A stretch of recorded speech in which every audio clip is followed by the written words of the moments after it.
I hate myself for doing the vocal line. I'm not going to re-record the video though. I'm just going to have to deal with the fact that that's the most awkward, awful thing I've ever done.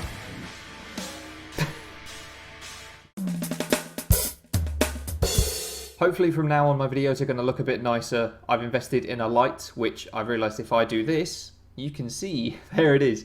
I have a nice circular light now illuminating my face and hopefully making the videos a bit more easy on the eye.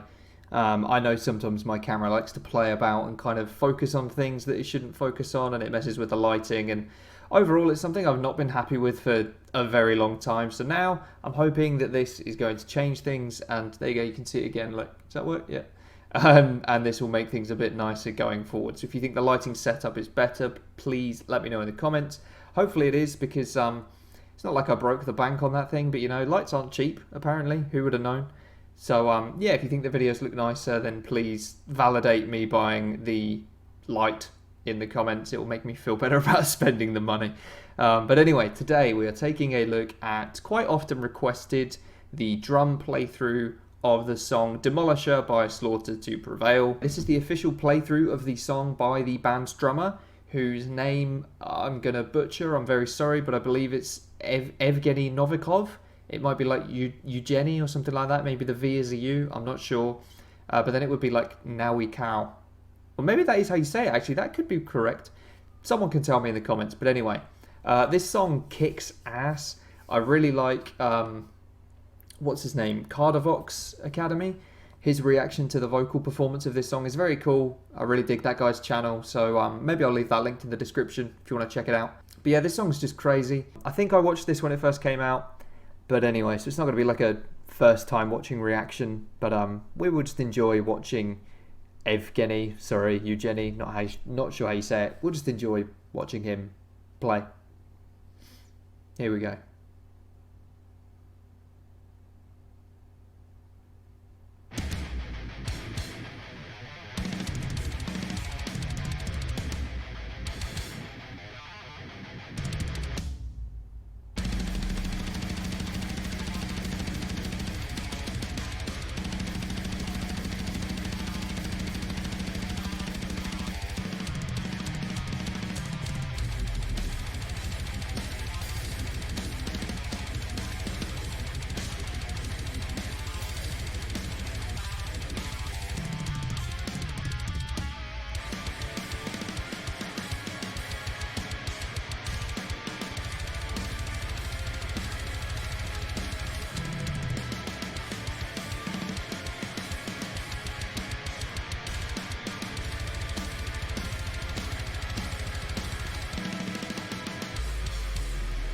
Cool. So let's talk about what I've noticed so far. So on the kick, he's using heel toe, which is something I've talked about a lot. I'll just rewind it so we can watch it again.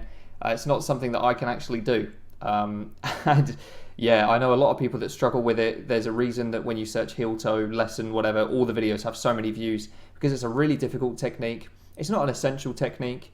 But when done well, like in the case of this video, it is handy. So let's just watch it again. Hopefully the bar gets out of the way. You can see it there. Also, there we go. So you can see here, he's holding his sticks upside down, which is not something you see very often these days. But you can see he's got the like the taper and the tip is down here, and the butt of the stick is what he's actually using to play. The jury's kind of out on that one, whether or not it makes a blind bit of difference. Maybe he, you know, if the drummer, I'm not going to say his name again, if the drummer thinks that he's getting more power and more volume from playing this way, then fair enough. I've not seen personally any convincing evidence to say that this is necessary. I do believe that switching your kick beater so that the plastic is hitting the skin instead of the felt, that's definitely, like, I feel like that's kind of tested and proven. But in terms of using the sticks the wrong way around or upside down, back to front, whatever you want to call it, I don't know, I'm not convinced personally. I don't think it's necessary. But then again, I don't really play this style of music, so I could be totally wrong. If you think I'm totally wrong, then by all means tell me why in the comments. I would love to know why. And also, finally, this song kind of doesn't get enough credit for the actual creativity in the rhythm. So I especially like the chorus. how he has the quick 4 strokes on the snare integrated into the beat. It's not used as a fill-in really. I mean, you could argue that it's a fill-in that's carried over from the bridge into the early part of the chorus, but I think it's just part of the groove personally. And then also how he goes into that kind of offbeat pattern on the China. Yeah, I think it's just a really creative, interesting groove. Not something... I don't listen to loads of, like, I guess this is death metal, whatever. I don't listen to loads of this stuff. But yeah, I would say this is definitely one of the more creative beats I've heard on this style of music. So a few notes and we'll carry on, because I know we want to get to that bit. I know we all do. So let's just keep going.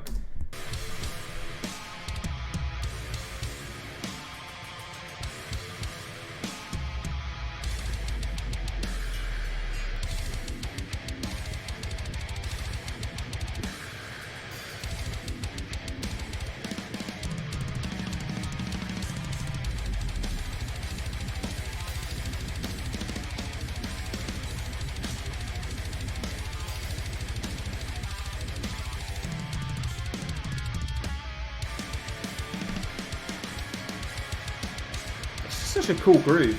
Really, really cool.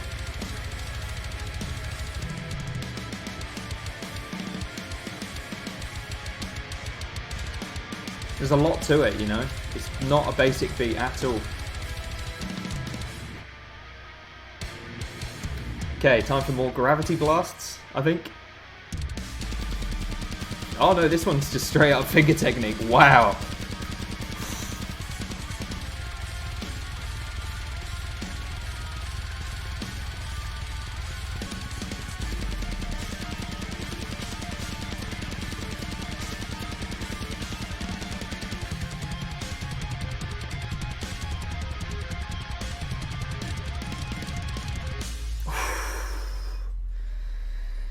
Jesus.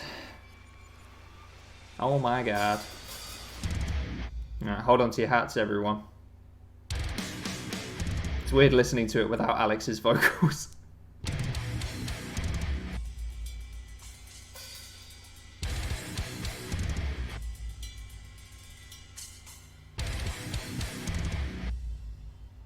Demolisher. Oh.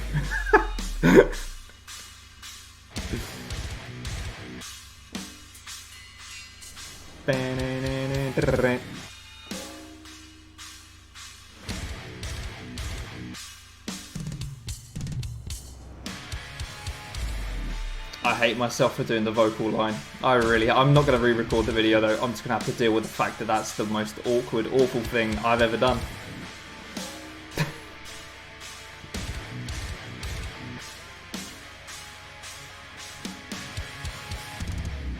Okay. Crazy. Oh, look, he's taking his mask off.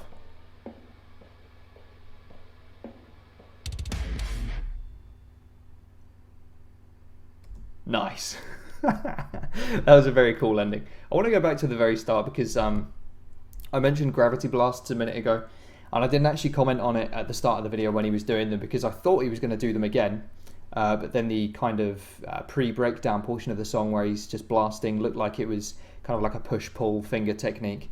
So let's just watch his gravity blasts, and maybe I'll just explain it for those that don't know how it works. Can't remember I think we had that kind of side-on camera angle. Yeah. Typical. Cool. Okay, I'll have had to edit that because that all went badly wrong for a second. I think my touchpad on my laptop went a bit crazy. Anyway, the way a gravity blast works, and I am by no means an expert. I dabble with them every now and then if I want to see, can I still do this? And yes, I can, but practically the music I play, I very rarely actually use this. With the technique, the way it works, you want to grip the stick. I don't have one to hand, actually. Maybe I should have gone and got one. But you want to grip the stick kind of between your, very rude of me, between these two fingers, so your index, your middle finger, and your thumb. Kind of like, what else would you hold in this way? I don't know, not really anything. And then you want to use kind of the middle point of the stick rested against the rim of the snare. And you kind of just push up and down like this. And then what will happen is the stick's kind of making this. Actually, I'll have to use the stick's kind of making this movement, and you can see from where my fingers, because you know what. So this is the middle point. This is the rim of the snare. The stick's essentially doing. God, this is difficult. The stick's doing this because your fingers are like doing this, and then anyway, I hope that made sense. Probably didn't. And it basically just it forces the stick to do a really fast blast, just one-handed without the need to. And it's quite an easy technique as well. It doesn't take that much muscle, so it's something you can do over and over and over again, really without kind of it hurting. I'm sure it does after a while. It's not like I've done it for more than 10 seconds at a time. But yeah, that's how a gravity blast works, and you see it being showcased at the start of this song. Let's just kind of enjoy the breakdown again, because why the hell not? It's further on than that, isn't it? Let's go to about here. Perfect.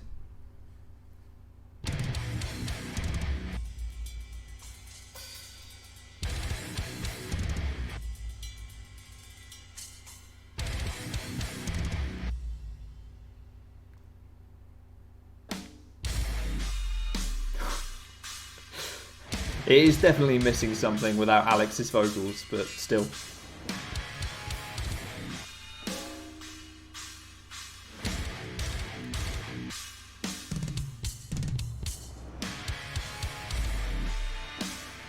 Awesome. I love that stick trick as well, it's very cool.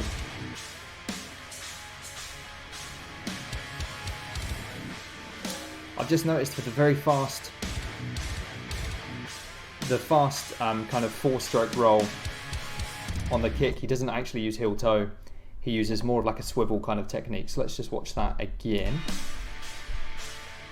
Sorry, we'll have to wait for the bar to move. There we go. So if you check that out, kind of looks like more of a swivel. That's definitely a swivel. Interesting that he uses that instead of heel toe. What a frightening man. Very cool. Let's just leave it there. That's actually a really nice kind of place to just pause it and leave it. Yeah, that's awesome. That song rips. I would definitely like to see Slaughter to Prevail live once the world goes back to normal. I've decided I'm going to take the time now to say something fairly controversial. I get quite often requested to do either this video or the video of Aaron Kitcher playing the song C-Word Crusher by Infant Annihilator. And I kind of refuse to react to that video. As much as I think Aaron's a fantastic drummer, I think IA are a really kind of just funny, goofy band. But I don't want to do a reaction to it. And I'm going to kind of put this out there now why I'm not going to. And I am so surprised that no other drummer reactor has mentioned this before. The reason I don't want to do the reaction is because the video is fake. The video is edited, it's sped up in parts, it's probably slowed down in parts, maybe, who knows. But if you watch the ntcrusher video, to my eyes, it's plainly obvious. The way that the cymbals move, the way that Aaron moves, especially the first maybe minute or two of that song, that playthrough, it's faked. It's sped up. Whatever. I'm not using this to trash on Aaron Kitcher, to trash on IA, because I do genuinely think they're quite funny to listen to. The vocalist is just ridiculous, and they're two very Eddie and Aaron are two very, very talented musicians. However, I like Black Tongue, which is their serious band. And Aaron proves in A Black Tongue that he's a fantastic drummer. So don't take these comments by any stretch that I am calling Aaron Kitcher a bad drummer and a faker and blah, blah, blah. Yes, he kind of faked part of that video. But IA aren't a band that people are meant to take seriously. You're not meant to listen to their music and go, oh yeah, so there's a reason they've never toured, right? And I'm just throwing it out there. I'm not going to do a reaction to that song because, I've watched it hundreds of times because I remember when it first came out, it was like, oh my God, have you seen this? And then slowly you start to realise, this isn't real. A lot of it is faked, but it's still, it's an amazing achievement.